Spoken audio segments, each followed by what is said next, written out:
Plusieurs fois par semaine, Sophie se rend au centre de santé de Bugundje, un quartier de la ville de Gao. Sophie n'est plus une étrangère ici. Cela fait 16 ans qu'elle s'occupe des orphelins de la ville. Des enfants souffrant de malnutrition, elle connaît, c'est son quotidien.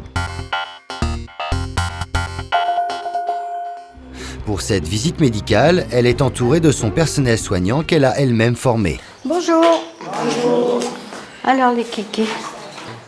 Bon, écoute, je t'avais promis que si tu buvais tout ton lait, je t'apporterais une robe. Je t'apporte une robe et une poupée. Et quand tu partiras avec ta poupée. Les extrémités sont froides, le corps est chaud. À surveiller, hein. Si les extrémités sont froides, il faut réchauffer. Et le contraire diminue la température du corps.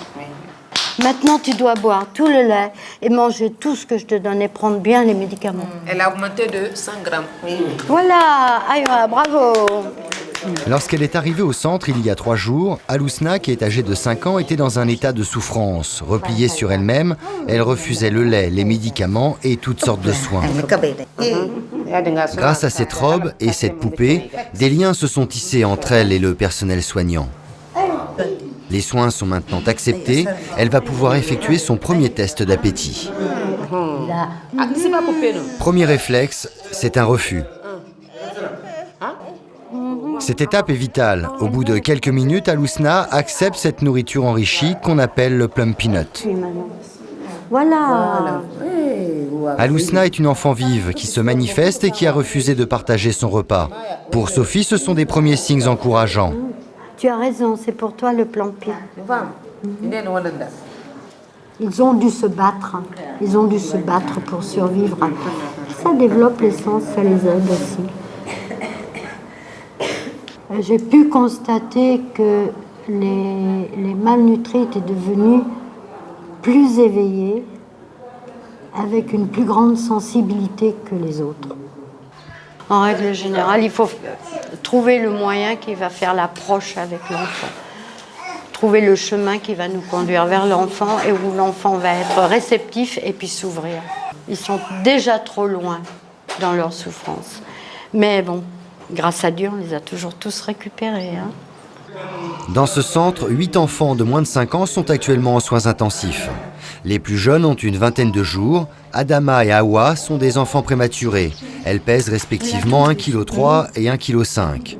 Depuis leur naissance, ces jumelles perdent du poids.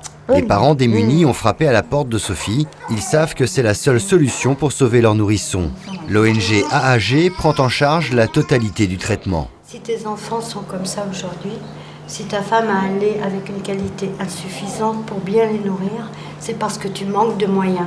Parce que nous sommes dans une région pauvre, la plus pauvre du Mali, qu'il n'y a pas de travail, pas de moyens, de ressources financières, et que tu fais tout ce que tu peux avec ce que tu as, mais c'est la raison, la principale raison pour laquelle les enfants sont comme ça. Pour moi, c'est ça la réponse. J'ai compris.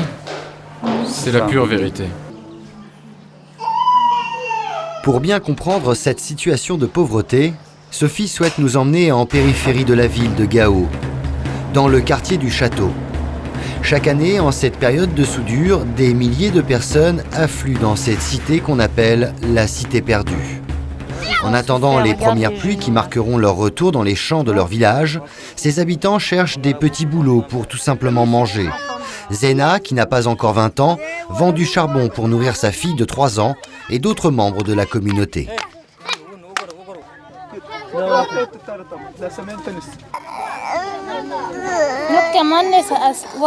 Le charbon est un prétexte me faisant passer d'un lieu à un autre jusqu'à trouver quelqu'un pour qui je peux faire la lessive. Il me paye 500 ou 1000 francs. Parfois, je fais le ménage pour 100 francs. Cela me permet d'acheter à manger. La grand-mère de Zena tient à nous montrer leur repas du soir. La journée a été difficile. Avec l'argent gagné, cette famille ne peut s'offrir que cette petite quantité de riz. La grande majorité des habitants de Gao vit dans la précarité. Les enfants en bas âge sont encore une fois les plus vulnérables, surtout les orphelins. C'est pour cette raison que Sophie souhaite ouvrir le premier orphelinat de la ville. La première pierre sera posée début 2010.